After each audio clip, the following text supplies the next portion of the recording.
Meu nome é Jordão, sou sócio proprietário da empresa Rede Petro. Ela atua no ramo de armazenagem, venda de combustíveis e logística. Sua fundação é datada de agosto do ano de 2000. Eu vou citar apenas dois grandes desafios desse ramo de atividade, que é constituir a empresa e tocar ela no dia a dia. É uma empresa extremamente regulamentada, que envolve diversos órgãos. Vou citar alguns: JUSESP, Receita Federal, Secretaria da Fazenda de Estado, Bombeiros, CETESB, ANP, Prefeitura e Petrobras. O seu dia a dia exige muita disciplina, organização, equipe qualificada, tecnologia e sistemas integrados. Quanta coisa já aconteceu com a Rede Petro, não é mesmo? Usamos ela como exemplo para explicar, neste vídeo, a respeito do processo de abertura de uma empresa no Brasil. Vamos detalhar todos os passos, desde a documentação, os alvarás, os custos jurídicos e ainda sobre o contrato de estatuto social para conseguir abrir uma empresa. Então vamos lá. Bom, para abrir uma empresa, atualmente com o sistema integrado entre a Receita Federal, o Cefaz e os municípios, é preciso solicitar uma abertura online. Mas em síntese, de acordo com o Código Civil, o requerimento do empresário deverá conter as seguintes informações básicas. Número 1. O nome completo, nacionalidade, domicílio, estado civil e o regime de bens. Número 2. A firma com a respectiva assinatura autógrafa, que poderá ser substituída pela assinatura autenticada com certificação digital, ou meio equivalente que comprove a sua autenticidade. Número 3. O capital. Número 4. O objeto e a sede da empresa.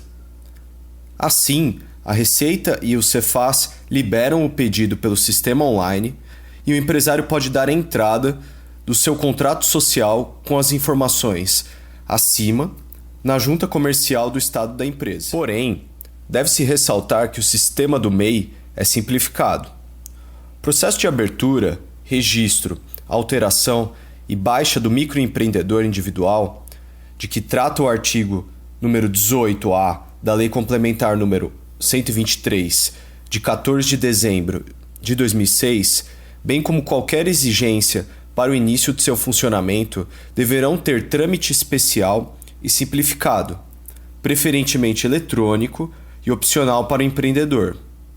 Dessa forma, este poderá ser disciplinado pelo Comitê para Gestão de Rede Nacional para Simplificação do Registro e da Legalização de Empresas e Negócios, o CGSIM, de que trata o inciso 3 do artigo 2 da mesma lei. A maioria das empresas que conhecemos são de responsabilidade limitada entre os sócios, seguindo os seguintes artigos. Artigo número 1055. O capital social divide-se em cotas, iguais ou desiguais, cabendo uma ou diversas a cada sócio. Artigo 1052. Na sociedade limitada, a responsabilidade de cada sócio é restrita ao valor de suas cotas, mas todos respondem solidariamente pela integralização do capital social. Além disso, temos também o parágrafo único, ou seja, uma medida provisória que ainda não foi convertida em lei.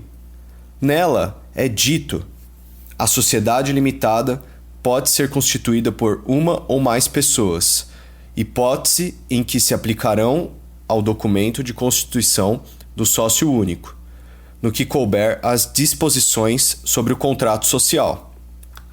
Após o registro da junta comercial do contrato social, a empresa já está aberta, com o seu CNPJ. Além disso, podem surgir exigências dos órgãos para apresentação de outros documentos, a depender do ramo em que a empresa vai atuar, do SENAI. Outros documentos que podem ser importantes também são a licença ambiental provinda da CETESB, IBAMA ou órgãos regulatórios, tais como Anvisa, ANP, Anatel e entre outros. Isso depende do ramo de atuação da empresa. Agora, você sabe quais são os alvarás necessários para ter uma empresa no Brasil? Olha, não são poucos, viu? Mas vamos entender melhor sobre eles. Em relação aos alvarás necessários, varia-se muito a depender do ramo da empresa, mas pode-se dizer que, em geral, são necessários o habite-se do imóvel, que deve estar de acordo com a atividade para o local escolhido, o alvará de funcionamento municipal, o AVCB, auto de vistoria do Corpo de Bombeiros, a inscrição estadual, que pode ser dispensada para alguns ramos, mas este se obtém na Secretaria da Fazenda do Estado, conhecida também como Cefaz, assim como explicamos anteriormente. Claro que nessa vida nada é de graça, não é mesmo? Então, claramente, terão custos inseridos no processo de abertura da empresa. Em geral, as empresas contratam escritórios de contabilidade que cobram mensalmente e que podem variar de acordo com o porte da empresa, ou seja, depende do seu faturamento, número de empregados e etc. Mas pode acontecer do surgimento de necessidades de contratar advogados para elaborar a minuta ou providenciar documentos e solicitações.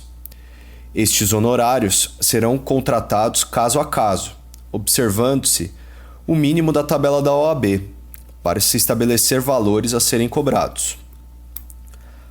Além disso, existe o custo da obtenção do exame e visto, e instrumento de constituição de pessoa jurídica.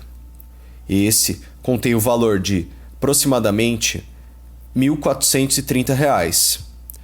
Mas normalmente os advogados cobram bem mais que isso, com taxas e custos a serem recolhidas de acordo com o ato no qual se segue pela tabela da JUSESP.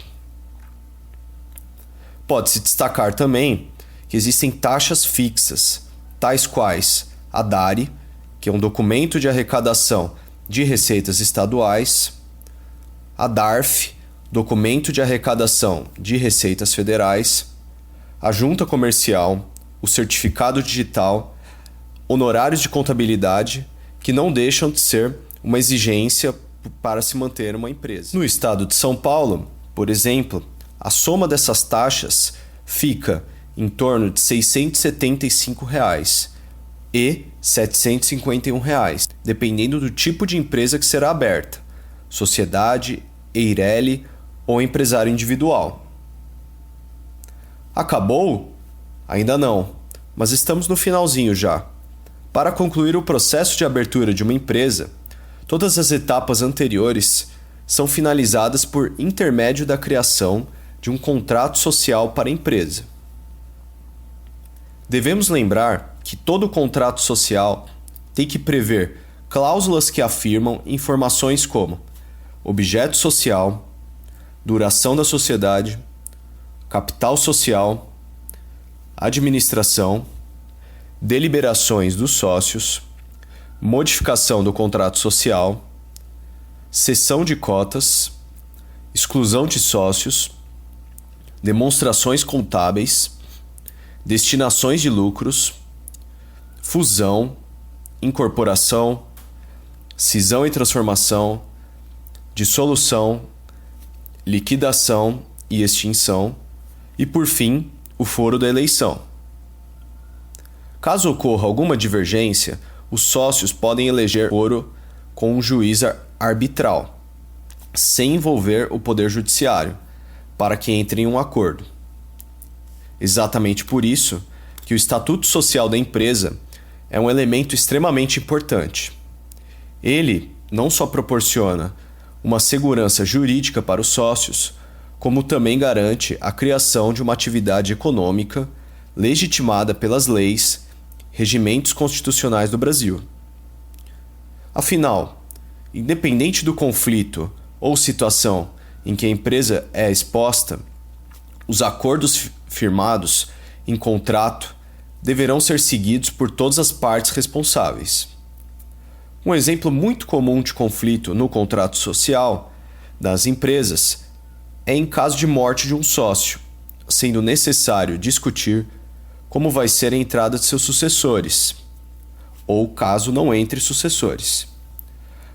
Existem outros fatores importantes para a vitalidade do negócio, Agora que você sabe como abrir uma empresa, mãos à obra. Ou melhor dizendo, a papelada, né?